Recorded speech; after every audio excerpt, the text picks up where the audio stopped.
राजस्थान को लंबे समय से इंतजार था मॉनसून का, लेकिन मॉनसून आया तो इस कदर आया कि राजस्थान के हाल बेहाल हो गए।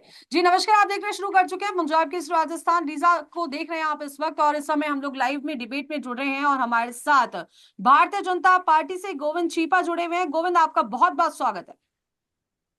और इसी नमस्ते। के साथ जी इसी के साथ में मेरे साथ कांग्रेस पार्टी से प्रवक्ता के रूप में जुड़े हैं पौरुष भारद्वाज जी। पौरुष जी, बहुत बहुत स्वागत है आपका।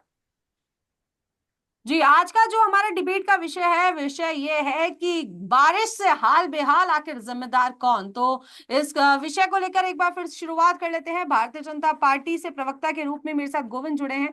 तो गोविंद, आज जो है विधानसभा के बाहर जो है मीडिया से मुखातिब हुए हवामहल विधानसभा क्षेत्र से जो है विधायक बाल मुकुंदाचार्य और सिविल लाइन से विधायक गोपाल शर्मा, दोनों ने जो है जमकर कांग्रेस पर धावा बोला और कहा कि कांग्रेस की जो है अनियमितताएं थी। एक समय पर कांग्रेस ने ध्यान नहीं दिया वाटर ड्रेनेज सिस्टम पर, या फिर बात करें जो ड्रेनेज सिस्टम की जो पोल खुली है अभी, उसके पीछे जिम्मेदार कांग्रेस पार्टी है। क्या कुछ कहेंगे? देखिए लीजा जी, मैं शुरू से एक बात को ये उसमें कहना चाहता हूँ, और मैं चाहता हूँ कि मेरी बात को इंटरप्ट ना किया जाए। पूरी बात कर लूँ, फिर आप भी अपना क्वेश्चन कर सकते हैं, पौरुष भाई भी अपनी बात कह सकते हैं। जी देखिए, सबसे पहले तो मैं अपन सबको बधाई देना चाहता हूँ कि अच्छे मानसून की शुरुआत राजस्थान भर में और खासकर जयपुर शहर पर जो मेघ मेहरबान हुए हैं। जी राजस्थानी आदमी जो है किसी भी बात को बर्दाश्त कर सकता है, लेकिन जो है पानी की कमी को हमेशा त्राही त्राही करता रहता है। जी एक अच्छा शासन है। हम तो ये मानते हैं, भारत के रहने वाले हैं, वेदों को मानने वाले हैं कि अगर राजा अच्छा होता है तो बारिश अच्छी होती है। और मैं भी बिल्कुल। इस बात में यकीन करता हूँ। तो एक अगर मानसून अच्छे आए हैं तो बारिश अच्छी हो रही है, तो इसका मतलब भगवान भी भजन लाल जी पे और हम सब पे मेहरबान है। ये तो एक एक ऐतिहासिक प्रागैतिहासिक बात हो गई। बात हो रही है कि ये पानी के भराव की। देखिए, कोई भी शहर, मैं क्रमशः बात कर रहा हूँ, इसलिए आप कहीं भी आप मेरी बात से आप उसको क्वेश्चन कर सकती हैं। जी कोई भी शहर हो, ये केवल जयपुर शहर की बात नहीं है। आप अगर जयपुर शहर से बाहर की बात करें, दिल्ली, मुंबई, बड़े से बड़े शहर हों, वहां भी आज ड्रेनेज सिस्टम का हाल जो है उतना अच्छा नहीं है जितना होना चाहिए। वहाँ अन्य दूसरी सरकारें भी हो सकती हैं, कई जगह हमारी सरकारें भी हो सकती हैं। कहीं ना कहीं पुरुष जी की इस बात से तो मैं सहमत हूँ कि शायद राजा महाराजाओं का शासन शायद अच्छा रहा होगा, क्योंकि उनके समय में ड्रेनेज सिस्टम अच्छे थे। लेकिन एक ये भी बात है कि उस समय जनसंख्या बहुत नियंत्रित थी, जनसंख्या बहुत सीमित थी, मकानों की संख्या सीमित थी, इसलिए वो नियमित रूप से उस बात का ध्यान रख पाते होंगे। उस जी बात का ध्यान सभी सरकारों को भी रखना चाहिए। मैं आता हूं कल की दुर्घटना पे। जो कल 3 लोगों की मृत्यु हुई है, उसके लिए जिम्मेदार कौन है? जो आपने आज की जो डिबेट का विषय है वो ये है कि जो ये आफत आ रही है उसके जी लिए जिम्मेदार कौन है। मैं आपको जी जानकारी दे दूं, मेरे पोस्ट भाई को शायद जानकारी नहीं होगी। ये वार्ड संख्या 5 का मसला है, विद्याधर नगर। वार्ड संख्या 5 में, मैं इसमें कांग्रेस बीजेपी नहीं करना चाहता, लेकिन तथ्यों को सामने रखने के लिए मुझे करना पड़ेगा कि वहां की पार्षद है कांग्रेस की। उससे भी कोई फर्क नहीं पड़ता जो जो आप ये कह सकते हैं कि साहब मेयर तो आपकी है, ठीक है। इसमें जो पट्टे दिए गए, 2 साल पहले दिए गए कांग्रेस के शासन के समय में, मुझे बहुत अफसोस के साथ कहना पड़ता है कि इन लोगों ने आनन फानन में झूठी वाहवाही लूटने के लिए पट्टे तो जारी कर दिए, लेकिन वहां पे जो मूलभूत सुविधाओं का विकास, सड़कों का निर्माण उन्होंने नहीं किया। अभी 2 साल भी, 6 8 महीने तक तो उनकी सरकार थी। ड्रेनेज जी सिस्टम उन्होंने नहीं डेवलप किया। वहां पे जहां ये दुर्घटना हुई है वहां की मैं बात कर रहा हूँ, वहां पे सीवरेज सिस्टम उन्होंने डेवलप नहीं किया। केवल एक वाहवाही लूटने के लिए आनन फानन में कहाँ पट्टे देने हैं, कहाँ पट्टे नहीं देने हैं। मैंने भी उनसे बात करने की भी कोशिश की। जो हमारी सरकार की संवेदनशीलता है वो ये है कि 5 5 लाख रुपए का मुआवजा भजन लाल जी ने घोषित किया है। इसमें 4 लाख का जो मुआवजा, वो तो आपदा 4 लाख राहत का से मिला है। आपदा राहत कोष से है, और सीएम कोष से 1 लाख है। मैं ये नहीं कह रहा कि 5 लाख से उनकी जिंदगी की कोई भरपाई हम कर रहे हैं, मैं बिल्कुल नहीं कह रहा हूँ। लेकिन एक जो सरकार बाद में जो कर सकती है, वो एक तात्कालिक एक राहत प्रदान करने का काम हमारी सरकार करी है। संवेदनशीलता का नमूना देके कि न इनकी पार्षद पहुंची, न कोई इनका अधिकारी पहुंचा, लेकिन उप मुख्यमंत्री दिया कुमारी जी ने वहां जाकर मौके का मुआयना किया है। बिल्कुल। मुख्यमंत्री भजनलाल जी इस विषय को लेके उन्होंने अधिकारियों की बैठक ली है। इसलिए हमारी सरकार पूर्णतः संवेदनशील है। हमारी सरकार ऐसी घटनाओं को रोकने के लिए पूर्णतः प्रतिबद्ध है, और भविष्य में ऐसी घटनाएं न हो इसके लिए हम पूरा प्रयास करेंगे। जी। जी, क्या कुछ कहेंगे पौरुष जी? देखिए, मैं इस बात को कहना चाहूंगा कि पहली बात तो मेरे बड़े भाई ने जो बात कही कि साहब कि अच्छा राजा होता है तो बारिश होती है। तो निश्चित तौर पे कांग्रेस की सरकारों के समय भी बारिश होती है। ये भारतीय जनता पार्टी तो अब शासन में आई है। भारतीय जनता पार्टी जब शासन में नहीं होती थी तभी भी देश में अच्छी बारिश होती थी। और जो बारिश आज वाली हुई इसका हम लोग सब लोग बेसब्री से इंतजार करते हैं। निश्चित तौर पे प्रदेशवासियों को इस मामले में बधाई देना चाहूंगा। देखिए, हम लोग बात अब कर लेते हैं कि आज के ड्रेनेज सिस्टम की। यदि हम बात सिर्फ विद्याधर नगर में दुर्घटना घटित हुई, यदि हम उस पे अपना टॉपिक को केंद्रित रखेंगे, तो मैं 2 मिनट के लिए बात ये कहना चाहूंगा कि मेरी बात को तो इन्होंने खुद ने, गोविंद जी भाई साहब ने कह दी। देखिए, वहां पे जो नगर निगम का जो बोर्ड बना हुआ है, वो वहां पे भारतीय जनता पार्टी का बोर्ड बना हुआ है। दूसरी बात, इस बात को ये खुद इस बात को मानेंगे कि राज्य सरकार, जब जिस पार्टी की इनकी इनकी खुद की पार्टी की राज्य सरकार है, और ये कह रहे हैं कि साहब वहां पे कोई अधिकारी नहीं पहुंचा, तो भाई अधिकारी नहीं पहुंचा तो मेयर आपकी, मुख्यमंत्री आपका, तो जिम्मेदार कांग्रेस के पार्षद कैसे हो गए? ये बात मेरे आज तक अभी तक समझ में नहीं आई। दूसरी बात देखिए, ये कह रहे हैं कि साहब पट्टे जो है वो कांग्रेस की सरकार ने दिए। निश्चित तौर पे पट्टे जारी करने का जो है आदेश हमारी सरकारों के द्वारा था, परंतु जब राज्य सरकारें किसी काम को किसी संस्था को सौंपती है तो उसके नियम क्या है, उसकी जिम्मेदारी जो होती है वो संबंधित संस्था का पालन करने की होती है। जयपुर में जो पट्टे दिए गए वो नगर निगमों के माध्यम से दिए गए, जो दोनों जो नगर निगम थे। तो जो जो ग्रेटर नगर निगम है जयपुर में, उसमें भारतीय जनता पार्टी का बोर्ड था। भारतीय जनता पार्टी के मेयर को इस बात का ध्यान रखना चाहिए था कि मेरे अधिकारी कहीं कोई गलत पट्टे तो नहीं दे रहे, तो इसलिए कांग्रेस को इसके लिए जिम्मेदार बताना मैं समझता हूँ गलत बात है। अब देखिए, हम एक पूरे व्यापक जो समस्या है जल भराव की, जो जयपुर के अंदर ड्रेनेज की, उस पर हम एक बार पार्टी लाइन से उठ करके जो फैक्ट्स है उन पर बात करना चाहेंगे। मैं आपका आपको चूंकि हम लोग ये चाहते हैं कि पंजाब केसरी के माध्यम से प्रशासन जो है वो समाधान की ओर भी पहुंचे, और जनता भी जो है वो अपनी जन सहभागिता के तहत अपनी जिम्मेदारी समझे, तो मुझे लगता है कि हमें चर्चा करूं कि इस तरफ ज्यादा रखना चाहिए। आज वाली घटना के लिए जो सरकार के द्वारा 5 लाख रुपए का मुआवजा दिया गया, मैं इसको बहुत कम समझता हूं, क्योंकि वहां पे नगर निगम भी का बोर्ड भी इनका है, राज्य सरकार इनकी है। और जब हमारी सरकार में कोई दुर्घटना हुआ करती थी तो भारतीय जनता पार्टी 50 लाख रुपए से लेकर के 1 करोड़ रुपए तक के मुआवजे की बात करती थी, जो आज खुद की सरकार में आने के बाद में 5 लाख रुपए के मुआवजे तक सीमित रह गई। देखिए, मैं आपसे इस बात को कहना चाहूंगा कि जयपुर का जो ड्रेनेज सिस्टम था वो राजाओं के जमाने से बहुत अच्छा था। जयपुर में दो दो ताल कटोरा है, जलमहल है, उसके अलावा भी जयपुर का जो पानी है उसको, कई जयपुर में बावड़ियां होती थी पुरानी। परंतु देखिए, जनता के जागरूकता के अभाव में, सरकारों की जागरूकता के अभाव में बावड़ियां बुर गई, और जलमहल में, ताल कटोरों में जाने का ड्रेनेज सिस्टम है पूरा जाम हो गया। तो पहली बात तो मैं इस बात की सरकार से मांग करूंगा कि आप उसको पुराने रास्ते देखें, कि जो जलमहल तक जो रास्ता पहुंचता था, ये जो ना पुरानी बावड़ियों तक जो रास्ते पहुंचते थे पानी के, या फिर जो ताल कटोरे तक पहुंचते थे, वो रास्ते वापस खुले। देखिए, अब हम जिम्मेदारी की बात कर लेते हैं कि जिम्मेदार कौन कौन नहीं।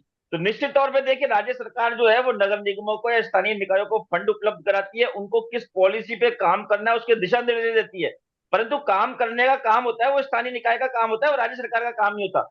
मैं जो आज विधायक जी ने जो आरोप लगाए, गोपाल शर्मा जी ने लगाए, बाल मुकुंदाचार्य जी ने लगाए, तो उस बात के बाद में जो गोविंद जी भाई साहब का जो जवाब आया, देखिए गोविंद जी भाई साहब लंबे समय से जनप्रतिनिधि हैं, ये सरकार की तकनीकी बातों को समझते हैं, इसलिए इन्होंने उसकी तरह से गोविंदाचार्य जी की तरह, वो जो बाल मुकुंदाचार्य जी की तरह हवाई बातें नहीं करी कि साहब राज्य सरकार जिम्मेदार है। बाल मुकुंदाचार्य जी अभी चूंकि धार्मिक व्यक्ति थे, नए नए जो है वो अभी विधायक बने हैं, तो मुझे लगता है कि उनको व्यवस्थाओं को समझने की भी आवश्यकता है, और संविधान में जो शक्तियों का जो बंटवारा जिस हिसाब से किया गया उसको भी उनको पढ़ने की आवश्यकता है। देखिए, जयपुर में लंबे समय तक, जब पहले अभी नगर निगम है या पहले जयपुर में नगर परिषद हुआ करती थी, भारतीय जनता पार्टी लंबे समय तक नगर निगम में और नगर परिषद के ऊपर काबिज रही है।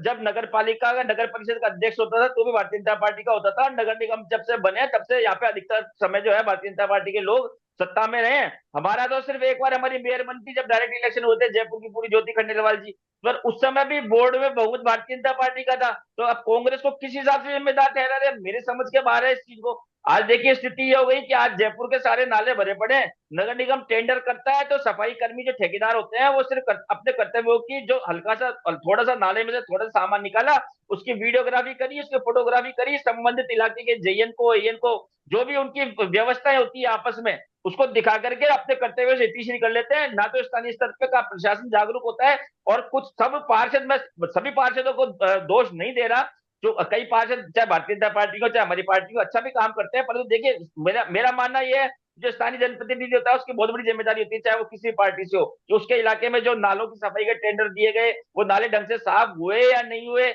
या जो जहाँ पे जल भराव की स्थिति जहाँ पे बनी हुई है सार्वजनिक जगह, वहां पे क्या हम कोई नई ड्रेनेज व्यवस्था बनाए हम, तो देखिए नगर निगम ही तो नाली बनाने का काम नगर निगम ही तो करेगा ना। अगर फंड की कोई कमी आती है तो निश्चित तौर पर सरकार का दायित्व है कि सरकार नगर निगम को फंड उपलब्ध कराए। परंतु इसका इसका पूरा जो श्रेय जाता है, यदि कोई व्यवस्था का दोष जाता है, तो नगर निगम को ही जाएगा, नगर निगम को ही जाना मतलब आप चाहिए। ये कह रहे हैं विधायक जी कि के आरोप का सरकार मैं ने पुरजोर फंड तो दे दिया जी, आप ये कह रहे हैं कि सरकार ने फंड तो दे दिया लेकिन उसको मॉनिटर करने वाला कोई नहीं है। निश्चित तौर पे देखिए नगर निगम का काम होता है, नगर निगम के अधिकारी ही काम करते हैं, नगर निगम ही ठेके निकालता है, सफाई के ठेके भी नगर निगम निकालता है, और नई नालियों का कोई निर्माण होता है, नए ड्रेनेज सिस्टम का निर्माण होता है, तो वो भी नगर निगम का ही काम होता है। राज्य सरकार का काम सिर्फ पॉलिसी बनाना और फंड उपलब्ध कराना होता है, बाकी उसकी अनुपालना कराने का काम सारा काम नगर निगम का होता है, नगर पालिका का होता है, नगर परिषद का होता है। और जयपुर में सिर्फ एक बार कांग्रेस का, वो भी आज हेरिटेज में बोर्ड बना है, पूरे जो अपने हमारा जो इतिहास है आजादी के बाद का, उसमें सिर्फ कांग्रेस का मेयर पहली बार बोर्ड सहित बैठा है, जो वो भी जयपुर के आधे हिस्से में, जयपुर हेरिटेज में। बाकी जब से आजादी मिली उसके बाद से लगातार भारतीय जनता पार्टी जयपुर की नगर परिषद पे और जयपुर के नगर निगम में काबिज है। तो जयपुर में ड्रेनेज समस्या के लिए अगर कोई जिम्मेदार है तो नगर निगम के नाते, नगर परिषद के नाते भारतीय जनता पार्टी जिम्मेदार है। जी, तो एक बड़ा आरोप ये है गोविंद जी कि बीजेपी केवल जो है जो भी काम कर रही है तो खाना पूर्ति का काम कर रही है, सफाई व्यवस्थाएं भी करवा रही है, तो सफाइयों के लिए भी कुछ गहनता से सफाई नहीं हो रही है, केवल फोटो खींच के खाना पूर्ति का काम किया जा रहा है। क्या कुछ कहेंगे? लीला जी, पौरुष जी बहुत अच्छे भले आदमी, इनसे ज्यादा क्या कह सकते हैं। ये अपनी बात को खुद कॉन्ट्रोडिक्ट कर देते हैं, और ये अभी अब मैं इनसे क्या बोलूं। अभी इन्होंने कहा कि सबसे पहली जिम्मेदारी जो है नगर निगम के निकाय की होती है, उसके बाद पार्षद की होती है। मैं भी तो यही कह रहा हूँ बड़े भाई, मैं भी यही कह रहा हूँ कि आपकी पार्षद संतोष जी जो वार्ड नंबर 5 के, वो मौके पे नहीं पहुंची। पहली जिम्मेदारी पार्षद की होती है, उसको वहां जाना चाहिए था। और वो तो वहीं की लोकल जनप्रतिनिधि है, क्या सुख दुख में हिस्सेदार नहीं बनना चाहिए उसका? अभी तक, अभी मैंने संतोष जी से बात करने की कोशिश की, उन्होंने मेरा फोन नहीं उठाया, अभी तक भी नहीं पहुंची है। और जो आप कह रहे थे कि अधिकारी मौके पर नहीं पहुंचे, अधिकारी मौके पर नहीं पहुंचे थे दिया कुमारी जी के दौरे से पहले। दिया कुमारी जी के मौके पे जाने के बाद तो सारे अधिकारियों की वहीं पे लाइन लगवा दी उन्होंने, और सबको दिशा निर्देश दे दिए। आप पूरी बात सुनते नहीं हो, पूरी जी रिएक्शन दे देते हो। पट्टे। आपने की थी वादी के अधिकारी नहीं पहुंचे। अरे अरे मेरी बात सुनो, बीच में ना बोले, मैं बीच में थोड़ी बोला। आपने कहा पट्टे जो है झूठे। भाई पट्टे जारी करने का काम आपने सौम्या जी पे आरोप लगा दिया है कि उन्होंने इंटरप्ट क्यों नहीं किया। अरे भैया आपकी सरकार थी, सौम्या जी को तो आपने पकड़ पकड़ के जेल में डाल रहे थे आप तो। आपका तो नियत चलने ही, नगर निगम बोर्ड को चलने देने की कहाँ थी? पट्टे जारी करना सरकार का काम है। आपने देखा ही नहीं कि किसको पट्टे जारी करना है कि नहीं नहीं करना है, आपने तो पट्टे जारी कर दिए। चलो हमें उसमें भी कोई ऐतराज नहीं है, जनता है, जनता को आपने पट्टे जारी कर दिए। अरे भाई वहां पे मूलभूत सुविधाओं का विकास तो करवाते। आज तक सड़कें नहीं बन पाई वहां पे, अब हमारी सरकार आने के बाद जो है सड़कें वहां पे, अब वहां पे क्योंकि बीच में इलेक्शन आ गए थे पहले, इसके बाद अपने अभी ये लोकसभा के इलेक्शन है फ्री में, अब विधानसभा सत्र चल रहा है, इसके बाद अब क्योंकि बारिश का मौसम है इसलिए सड़कें और सीवरेज का काम नहीं हो पाया है। 15-20 दिन बाद वहां भी हम करवाने, लेकिन 2 साल का समय आपकी सरकार ने निकाल दिया। देखिए जिम्मेदारी लेनी चाहिए, अगर कहीं गलती है तो उसको मानना चाहिए। और आप कह रहे हैं कि मुआवजा 5 लाख रुपए, हम 50 लाख रुपए। फिर आप, मैं अगर कहूंगा तो आप हिंदू मुसलमान की बात करेंगे। आप 5 लाख का मुआवजा देते हैं उदयपुर के उस गलत। उस घटना को, और 50 लाख का मुआवजा दे देते हैं हवा महल की इस घटना को। ये आपका, इसमें आप इस तरह की बात नहीं करनी चाहिए। नालों की सफाई प्रॉपर हुई है, 700 नाले हैं जयपुर में, 700 नालों की पूरी तरह सफाई हुई है, जी सरकारी आंकड़ा बिल्कुल है। लौटेंगे, बिल्कुल बिल्कुल जी। आप चाहे आरटीआई लगाकर इसकी जानकारी ले सकते हैं पौरुष जी, मैं गलत तथ्य मैं पेश नहीं करता हूँ। 700 नाले जयपुर शहर में, 700। इसमें आप जो है कोई ग्रेटर नगर, जब से हमारी सरकार आई है हमने हेरिटेज नगर निगम के साथ भी कोई भेदभाव नहीं किया है इनकी। अब वो फिर वो विषयांतर हो जाएगा, बहुत अन्य विषयों में हो जाएगा। इनकी सरकार ने जो गलत तरीके से नगर निगमों का उसमें बंटवारा किया, संसाधनों का बंटवारा किया, वो भी सारे आंकड़े मैं लेके बैठा हूँ। अगर आप वो सुनना चाहते हैं तो वो भी पेश कर दूंगा, पर मुझे लगता है कि अभी इतना जवाब पर्याप्त है। जी क्या कुछ कहेंगे पौरुष जी, कुछ कहना चाह रहे हैं, बताइए। देखिए लीजा जी, मैं तो इस बात को कहना चाहूंगा कि अभी इन्होंने इस बात को कही कि साहब मैंने स्थानीय स्तर के व्यक्ति की बात कही, तो स्थानीय स्तर पे पार्षद अकेली जो है वो इतनी सक्षम थोड़ी ना होती है। नगर निगम का बोर्ड जिस पार्टी का होता है तो नेचुरल है कि है ना, सारी व्यवस्थाएं बनाने की जिम्मेदारी भी उस बोर्ड की होती है। उस बोर्ड के जो मुखिया होती है, मेयर होते हैं, उनकी जिम्मेदारी होती है, या फिर उस बोर्ड के जो अधिकारी होते हैं उनकी होती है। तो आप सिर्फ ये कह रहे हैं कि भाई 5 नंबर की पार्षद कांग्रेस की है, तो कांग्रेस के पार्षद होने से क्या होता है, नगर निगम का बोर्ड तो आपका है ना। दूसरी बात देखिए, ये भारतीय जनता पार्टी के तमाम लोगों द्वारा जनता में बहुत बड़ा भ्रम फैलाया जाता है। जो मैं इस बात को बिल्कुल तथ्यों पे बात कर रहा हूँ और बहुत जिम्मेदारी के साथ बात कर रहा हूँ मैं आपको। लीजा जी, पार्षद की अभी कोई आप जिम्मेदारी आपके है पास कि नहीं, और आपके ये मुझे आप बताइए, देखिए, पार्षद अब की भाई साहब जिम्मेदारी है कि नहीं? अब आप इसे बोल रहे हो, आप इसे बोल रहे हो, अब देखो फिर आप मुझे कहोगे बाद में। मैं आपसे इस बात को कह रहा हूँ लीजा जी कि अभी आपके हाथ में मोबाइल होगा, अभी आप गूगल पे डाल करके सर्च कीजिए कि उदयपुर वाला जो हत्याकांड हुआ उसके अंदर जो है कांग्रेस की सरकार के द्वारा कितना मुआवजा दिया गया।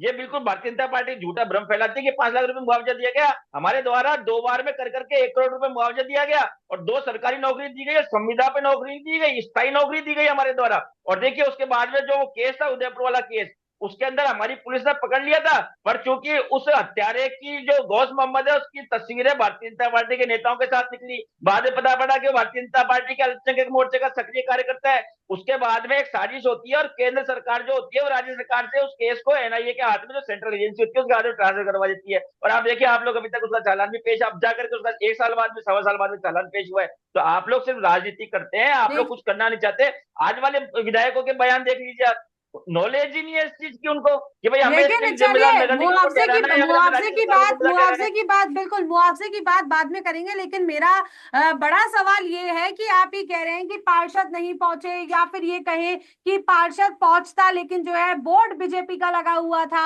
बीजेपी, या तो फिर इसका कहने का मतलब ये है कि बीजेपी जो वर्तमान में जो मौजूदा पार्षद है उन्हें या तो काम करने नहीं दे रही है, या फिर मौजूदा जो पार्षद है या वो बीजेपी के, ये कहें या तो वो डर से काम नहीं कर पा रहे हैं या वो बीजेपी का राज है इसलिए काम नहीं कर पा रहे हैं। आखिर मुख्य कारण क्या है, समस्या क्या है? देखिए, मैं इसी बात को आपसे कह रहा हूं कि पार्षद का काम सिर्फ समस्याओं को प्रशासन तक पहुंचाना होता है। प्रशासन जो भी होता है, चाहे वो राज्य सरकार के स्तर का प्रशासन हो, चाहे वो जिला स्तर का जो नगर निगम का प्रशासन कहते हैं, हम उसको कहते हैं।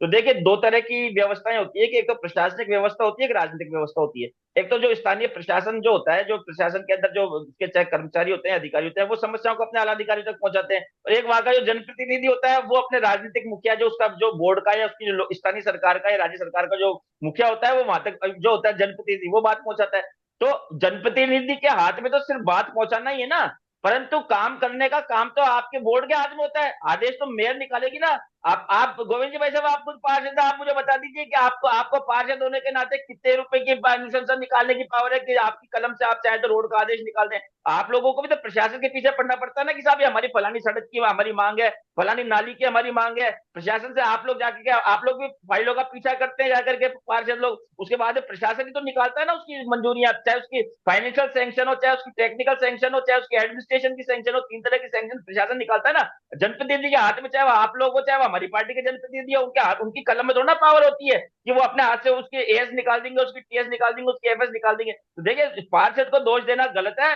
जो जिसका बोर्ड होता है उसको दोष दिया जाना चाहिए। और देखिए, दूसरी बात लीजा जी, खाली हमको सीमित आज जो दुर्घटना घटी है, निश्चित तौर पर दुखद दुर्घटना है, उसके लिए हम सबको, हम लोग सब लोग अपना शोक प्रकट करते हैं, परंतु हमें पूरे जयपुर के ड्रेनेज सिस्टम पर चर्चा करनी होगी। और पूरे जयपुर के ड्रेनेज की जब हम सिस्टम की पे चर्चा करते हैं, तो भारतीय जनता पार्टी को अपनी जिम्मेदारी लेनी होगी कि लंबे समय तक नगर परिषद के अध्यक्ष बन के बैठे हुए थे। अभी भी जयपुर का जो बड़ा जो इलाके की दृष्टि से बात की जाए, तो जयपुर का ग्रेटर का जो बोर्ड है, वो जयपुर के हेरिटेज बोर्ड की तुलना में ज्यादा कहीं बड़ा है। उसमें देखिए, पार्षदों की संख्या यहाँ तो 100 है, वहां पे 150 पार्षदों की संख्या है। क्षेत्रफल की दृष्टि से बात कर लीजिए, बजट की दृष्टि से बात कर लीजिए, इनको अपनी कहीं ना कहीं जिम्मेदारी तो लेनी पड़ेगी ना। और अब जो हुआ, अब आगे के लिए तो कम से कम पंजाब कैसे की डिबेट चल रही है, यहाँ से तो हम लोग सकारात्मक रुख लेकर के जाए यहाँ लेकिन से कि भाई अब आपकी स्थानीय बड़ा सरकार। सवाल ये है कि चाहे बीजेपी की सरकार हो चाहे कांग्रेस की सरकार क्यों ना हो, बड़े हादसे के बाद ही क्यों सरकारें जागती हैं पहले से? और देखिए, मानसून अभी आया, ऐसा तो है नहीं कि ये मानसून पहली बार आ रहा है, मानसून इससे पहले भी आया है, ड्रेनेज सिस्टम की पोल तो पहले भी खुली है। तो ऐसा क्यों कि जब मानसून आने के बाद ही सारी व्यवस्थाओं पर ध्यान क्यों दिया जा रहा है, ये मेरा सवाल है। क्या कहेंगे गोविंद जी? देखिए, मैं आपकी बात का भी जवाब दूंगा। मैं पहले इनको ये कहना चाहता हूँ कि इन्होंने कहा पार्षद का काम प्रशासन तक अपनी आवाज पहुंचाना होता है। मैं यही तो कह रहा हूँ, मैं आपकी बात का समर्थन नहीं कर रहा हूँ पौरू जी, आप समझे नहीं। मैं यही कह रहा हूँ कि पार्षद को वहां जाना चाहिए था, वहां एसआई, सैनिटरी इंस्पेक्टर, सीएसआई को बुलाना चाहिए था, एक्सीएन जेएन को बुलाना चाहिए था, तात्कालिक राहत देने का काम। अरे आप जनता के द्वारा चुने गए प्रतिनिधि हैं संतोष जी, वहां कम से कम खड़े तो नजर आते हैं कि हाँ भाई मैं आप लोगों के साथ हूँ। क्या इतना भर भी नहीं होता है? मैं ये थोड़ी कह रहा हूँ आप रातों रात सड़क बनवा दो, मैं थोड़ी कह रहा हूँ रातों रात सीवरेज बनवा दो। रातों रात कोई भी काम करना मुश्किल है, मैं मानता हूँ, लेकिन आप कम से कम कहीं आप जनता के सुख दुख में खड़े हैं, ऐसा नजर तो आते हैं, वो नजर नहीं आया। मुझे इस बात की पीड़ा है। बात यह है कि जब दिया कुमारी जी वहां पहुंच गई और स्थानीय निकाय को, जो जो सरकार को उन्होंने दिशा निर्देश दे दिए, उस दिशा निर्देश देने के बाद सारे अधिकारी वहां पहुंचे और काम शुरू हो गया है। उसके बाद इस बात की तो चर्चा ही नहीं होनी चाहिए। बात यह है कि पार्षद को पहुंचना चाहिए था, वो नहीं पहुंचा, ये एक विषय है जिसके बाद मेरे ये वार्ड में है। मैं जाता हूँ, अगर मैं कुछ कर पाता हूँ नहीं करता हूँ, भाई मैं जनता के साथ खड़ा हूँ। जनता के साथ खड़े होने से जनता को एक हिम्मत आ जाती है कि चलो पार्षद आ गया, ये कुछ ना कुछ करेगा, वो चाहे करे या नहीं करे, कर पाए या नहीं कर पाए अलग बात होती है। लेकिन जनता द्वारा जो 10,000 8,000 वोट उसको चुनते हैं, उसकी जिम्मेदारी बनती है, तो उसको जाना चाहिए। हमारे गिरधारी लाल जी भार्गव जाते थे। सारे काम थोड़ी हो पाते हैं, मैं इस बात को एग्री करता हूँ, सारे काम नहीं हो पाते हैं और सारे काम त्वरित भी नहीं हो पाते हैं। कई काम तो ऐसे हैं, मैं पौरी जी की इस बात से भी एग्री करता हूँ कि पार्षद के हाथ में बहुत ज्यादा ताकत नहीं है। कई बार तो फाइलों को परस्यू करते करते 2-2 4-4 साल 3-3 साल लग जाते हैं, लेकिन वो फाइल अप्रूव नहीं हो पाती। लेकिन आप कम से कम खड़े तो नजर आइए, मुझे इस बात पे दुख है। जी, लेकिन अब सवाल अगला ये है कि चलिए ये तो बात हो गई कि आरोप प्रत्यारोप का दौर तो चलता रहेगा, लेकिन अब समाधान क्या है, क्या कुछ इसमें होना चाहिए। इस डिबेट को क्लोजिंग की और भी जल्द लेके जाएंगे हम लोग समय के अभाव के चलते। तो क्या कुछ इसमें सुधार होनी चाहिए पौरुष जी, और क्या कुछ इसमें जो है काम किया जा सकता है। देखिए लीजा जी, मैं इस बात को कहना चाहूंगा, क्योंकि मैं पार्टी के प्रवक्ता के साथ साथ मैं धरातल पर भी राजनीति में सक्रिय हूँ, मैंने समस्याएं भी नजदीकी से देखी और जी। निवारण भी जो है वो दिमाग में होते हैं। मैं इस जी। बात को कहना चाहूंगा कि जब हमारे नालों की सफाई के काम होते हैं, अभी गोविंद जी भाई साहब कह रहे थे कि साहब जयपुर में 700 नालों की सफाई होगी, बड़ी जिम्मेदारी से कह रहा हूँ, ये कह रहे थे ये। पर वो जी। 700 नालों की सफाई जो है वो सरकार के अकाउंट में हो गई। वो आप धरातल में जाकर के चेक कर लीजिए, मेरा दावा है कि 700 में से 70 नाले जो है वही वो भी स्थानीय जनता या स्थानीय पार्षद की जागरूकता की वजह से साफ मिलेंगे आपको। बाकी आप 700 में से 70 नालों को निकाल करके जो बाकी आपके 630 नाले बचे, उसमें आज भी मलबा निकलेगा। मैं बड़ी जिम्मेदारी के साथ बोल रहा हूँ, पंजाब केसरी को कह रहा हूँ कि आप जाइए, आप लिस्टिंग कीजिए जाकर के, जयपुर के नालों को खुलवाइए, आप आपको 630 नालों के अंदर गंदगी निकलेगी। और देखिए दूसरी बात मैं सवाल को कहता हूँ कि ये जो नालों को यदि हम ढंग से साफ करवा देंगे, तो इसी में मान लीजिए कि हमारी आधी जीत तो हमारी इसी में हो जाएगी। अब वो जब ठेकेदार आते हैं, उस समय जब नाले साफ करने के लिए आते हैं, तो उस समय पार्षद जो स्थानीय, चाहे वो इनकी पार्टी का हो या हमारी पार्टी का हो, उसको उस समय एक सक्रिय भूमिका निभानी चाहिए। और साथ ही साथ जो वहां की स्थानीय जनता है, भाई आपने खाली आप चाहे इनकी पार्टी के नेता हो या हमारी पार्टी के नेता हो, उनको वोट देके आपकी जिम्मेदारी खत्म थोड़ा हो गई। भाई लोकतंत्र में तो जनता ही मालिक होती है ना। तो प्रशासन ढंग से काम कर रहा है नहीं कर रहा, जनता को भी निगरानी रखनी चाहिए। भाई मेरे घर के सामने से या मेरे मोहल्ले में से जो नाले की सफाई का काम सरकार ने टेंडर दिया है, वो ठेकेदार पूरा कर रहा है नहीं कर रहा। अगर वो नहीं करता तो जनता को, स्थानीय पार्षद को सूचना देनी चाहिए, स्थानीय विधायक को सूचना देनी चाहिए। एंटी करप्शन डिपार्टमेंट है, एंटी करप्शन डिपार्टमेंट क्या, हमारी सरकार के समय में हमने हेल्पलाइन खोली थी, उसको आप फोन कीजिए कि साहब यहाँ पे ठेकेदार जो है वो देखो उसने नाले की ढंग से सफाई नहीं करी, आप आकर के चेक करो। एंटी करप्शन वाले आकर के कार्रवाई करेंगे। जनता को भी निश्चित तौर पर जागरूक होना चाहिए। दूसरी बात, जहां पे ड्रेनेज की समस्या है, तो ड्रेनेज की समस्या निश्चित तौर पे हमें चिन्हित करना चाहिए। जहां पे जल भराव की स्थिति है, वहां पर हम लोग ये सिस्टम, हम कोशिश करें कि वहां पर वाटर हार्वेस्टिंग सिस्टम बना दे, वहां पे वाटर हार्वेस्टिंग सिस्टम बना दे, ताकि वहां का पानी जो है वो नीचे भूजल का जो है, भूजल भी रिचार्ज होगा उससे, और उसके बाद जो पानी की समस्या का भी निदान होगा। मैं इसी बात को कहना चाहूंगा कि सरकार चिन्हित करे, पहले के नाले जो बने हैं उनको साफ करे, और जो राजा महाराजाओं के जमाने के बने हुए नाले हैं उनको भी किसी तकनीक से पता करें कि वो जहाँ पे उनके ब्लॉकेज है, उनके ब्लॉकेज खुले, ताकि वो पानी जयपुर का निकले। मैं ये जी, बात क्या कहना कुछ चाहूंगा। कहेंगे छिपा जी। देखिए, मैं इसमें एक क्लोजिंग कमेंट ये देना चाहता हूँ कि सभी सरकारों को ये सुनिश्चित करना चाहिए कि बेसमेंट खोदने की परमिशन किसी को भी ना दें। बिल्कुल। क्योंकि बेसमेंट, हाँ, बेसमेंट के द्वारा ही हादसे होते हैं। ये जो कल वाला हादसा हुआ, ये बेसमेंट के कारण ही हुआ है। न जाने क्यों ऐसा होता है कि अतिक्रमण हो जाते हैं, नाले के ऊपर भी लोग निर्माण कर लेते हैं, उसके ऊपर फुटपाथ निर्माण कर लेते हैं, वो चैम्बर को ब्लॉक कर लेते हैं, चैम्बर को बंद कर लेते हैं। कई बार तो ये कि सीवर जब बंद होती है तो चैम्बर को ढूंढना पड़ता है लोकेटर लाके, और तब तक बहुत स्थिति विकट हो जाती है। ये जितनी भी दुर्घटनाएं हैं, चाहे दिल्ली की दुर्घटना है, चाहे वो कल वाली दुर्घटना है, चाहे और कहीं भी दुर्घटनाएं सुनने में आ रही है, ये सीवरेज और नालों की ब्लॉकेज की वजह से आती है। ये बात सही है, लेकिन इसमें कहीं ना कहीं एक बड़ी भूमिका इसकी जो दुर्घटनाओं की होती है। अगर नाले प्रॉपर साफ होंगे या नहीं होंगे, अगर नाले साफ होंगे तो बह के निकल जाएगा, नहीं होगा तो घंटे 2 घंटे रुक के निकल जाएगा। लेकिन जो दुर्घटनाएं अगर हमको रोकनी है, तो ये जो बेसमेंट खोदने की, कई लोग जो बिना परमिशन के खोद लेते हैं, वो भी उसको रुकनी चाहिए। और जो अगर सरकार परमिशन देती है, तो मैं व्यक्तिगत तौर पे सभी से, मैं अपनी सरकार से भी कहना चाहूंगा कि बेसमेंट खोदने की परमिशन, क्योंकि दुर्घटनाओं का मुख्य कारण मैं इन जो बेसमेंट को ही मानता हूँ। जी, तो चलिए बताओ। फिलहाल इस डिबेट को एक बार क्लोज की ओर ले जाएंगे। और फिलहाल आपको बता दें कि राजस्थान में जो है दिल्ली के बाद में राजस्थान के जयपुर शहर में बड़ा हादसा हुआ। 3 लोगों की मौत की खबर सामने आई और एक लंबे समय के बाद में, लंबी मशक्कत के बाद में जो है तीनों डेड बॉडीज को जो है बेसमेंट से निकाला जा पाया, और क्योंकि काफी समय लगा। और ये हादसा कहीं ना कहीं एक एग्जाम्पल के रूप में सेट हुआ, क्योंकि दिल्ली में जो एक बड़ा हादसा हुआ उसके तुरंत बाद से देश जो है उस पर चर्चा कर ही रहा था। ना केवल राजस्थान, पूरा देश दिल्ली में हुए हादसे के बाद में उस पर लगातार चर्चा कर रहा था। उस हादसे से लोग बाहर निकले नहीं थे, लेकिन उससे पहले पहले आप देखेंगे कि राजस्थान के जयपुर शहर में बेसमेंट में वही हादसा हुआ जो दिल्ली की तरह था। अब सबसे बड़ी बात यह है, सरकारों को जागने की आवश्यकता है, सरकार को सचेत रहने की आवश्यकता है। और साथ ही साथ जैसा कि गोविंद छिपा ने कहा कि जो बेसमेंट बनाने की जो अनुमति है, जो अनुमति किसी भी को भी ना दी जाए, और अगर इसी तरीके का कोई बेसमेंट का निर्माण कर रहा है तो वो प्रशासन की नजर में जरूर रहना चाहिए। और साथ ही साथ जैसा कि पुरुषोत्तम जी ने कहा है कि ड्रेनेज सिस्टम पर जो है काम किया जाना चाहिए। सरकार किसी की हो, लेकिन आम जनता की जिम्मेदारी हमारी है,